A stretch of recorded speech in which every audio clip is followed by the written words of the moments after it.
전라남도 의회가 제380회 임시회 제3차 본회의 도정과 교육행정에 대한 질문 답변을 이어갔습니다. 최근 김영록 전남지사가 발표한 특별자치도 추진 상황과 전남 탄소 배출 정책 등에 대해 의원들의 질의가 쏟아졌습니다. 박종호 기자가 정리했습니다. 인구 180만 명 붕괴와 전국 1위인 고령화 등으로 지방 소멸 위기에 놓인 전라남도. 전남도의회 도정 질문에서는 최근 김영록 전남지사가 밝힌 지방 소멸 극복을 위한 전남 특별자치도 추진 취지를 물었습니다.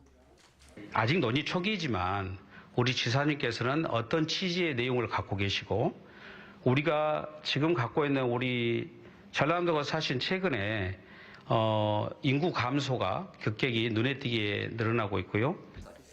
김영록 지사는 지역에서 새로운 정책을 추진하려 해도 모든 권한이 중앙정부에 집중돼 있어 어려움이 많다고 토로했습니다.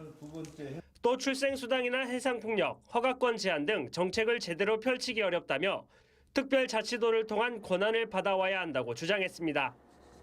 해상풍력기 하나가 요즘에는 세계적 추세가 15메가와트까지 대형화됐습니다. 그런데 도지사 허가권은 3메가와트, 해상풍력기 하나도 바다에 꽂을 수 없는 허가권을 갖고 있는 도지사. 이렇게 모든 것들이 제약이 되어 있기 때문에 청정 전남, 생명의 땅 전남을 주창하고 역점 시책으로 추진하면서도 온실가스 배출에 대한 노력은 부족하다는 지적도 제기됐습니다.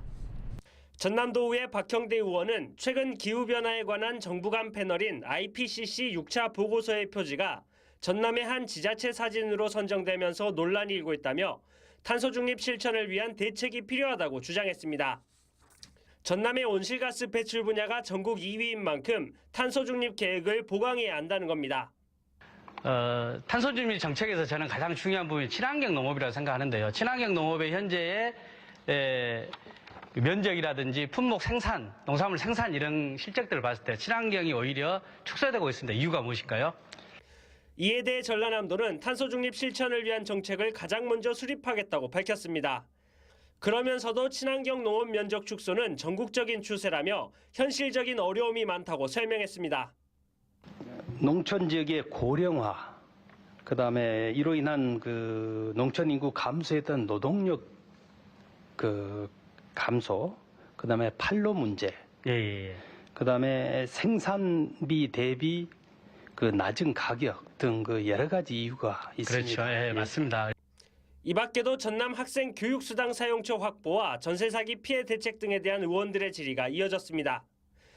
무엇보다 이번 도정 질의에서는 전남 국립의대 신설 문제가 연일 핫이슈였습니다. MBC 뉴스 박종호입니다.